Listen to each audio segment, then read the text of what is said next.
always be open to correction and subjection. Above all, it would be deeply spiritual without being religious.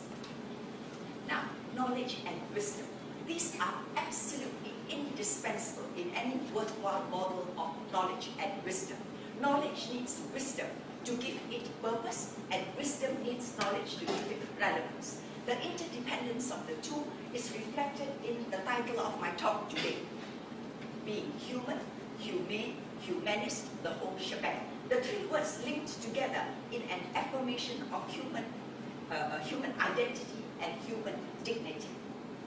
You know, this special, no, I ought to explain this. The first word, human, connoting the knowledge that we need to understand ourselves and to relate to others. Humane to the qualities to bring to this relationship, and humanist, the use of reason for both.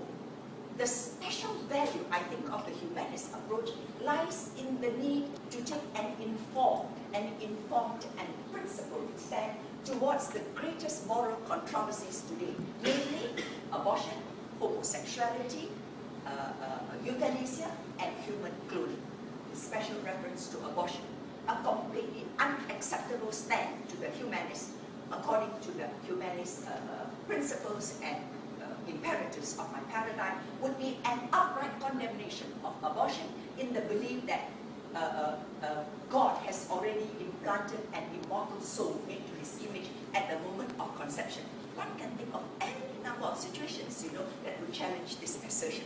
Think of the young girl who gets pregnant as a result of a brutal rape. Think of the woman who will surely die if she does not terminate her pregnancy. Under such circumstances, how can abstruse doctrine trump real crime human need? The issue of abortion, like all issues related to life and death, will always be controversial and highly charged.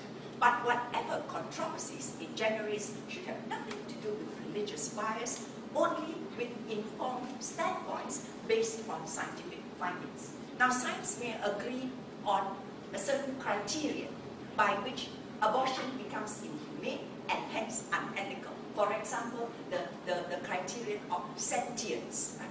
A fetus becomes a sentient being capable of being paid and hence entitled to protection under human rights. Just as even lower forms of sentient life, like chickens, are entitled to protection under animal rights. Now, it doesn't matter, you know, if scientists cannot agree on the exact moment of sentience in fetal development, 3 months, 4 months, 2.5 months, it doesn't matter at all, because the openness of scientific debate and the rigorousness of scientific method will always make sure that reason rather than religious animosity will prevail.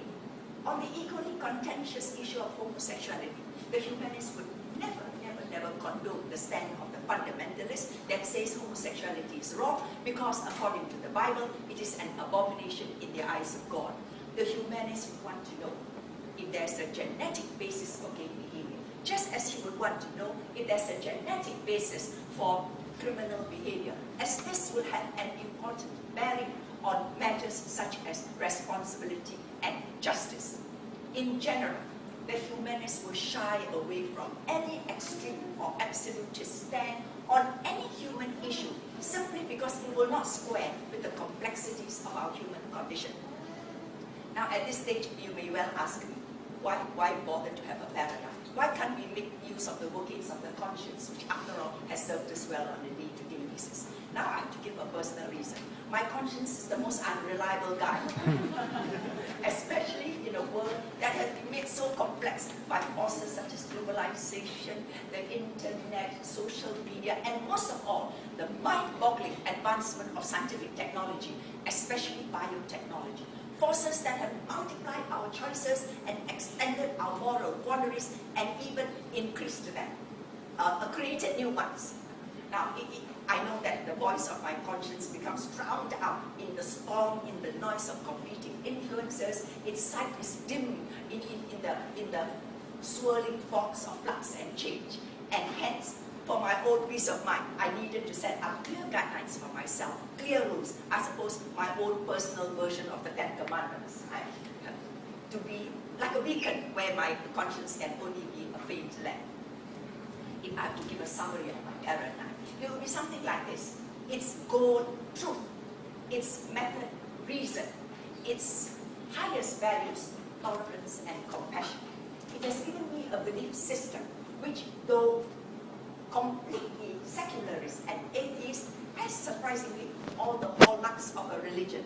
Hence, there is a Godhead, but it is not out there or up there. It is right here in all of us. There is mystery and awe, but not at miracles, at something even better, at the marvels of nature that we see all around us. And best of all, there is a heaven right here on earth itself, attainable by all of us, a heaven of peace and harmony. Now, my journey has been a most exhilarating one, with no desire on my part for arrival, because as we all know, knowledge and wisdom are inexhaustible, and as goals will always be out of our reach.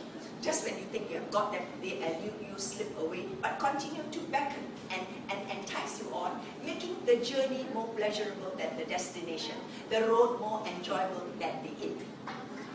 My quest for meaning, for ultimately it is just this, a quest for meaning, has been so satisfying to me, so deeply fulfilling, intellectually, emotionally, spiritually, that at the risk of scandalizing my religious friends, I'm going to borrow the breathless language of religious ecstasy to describe it. So I will say that my atheistic journey has been no less than an epiphany, a rebirth, a moksha, a nirvana. Thank you, ladies and gentlemen.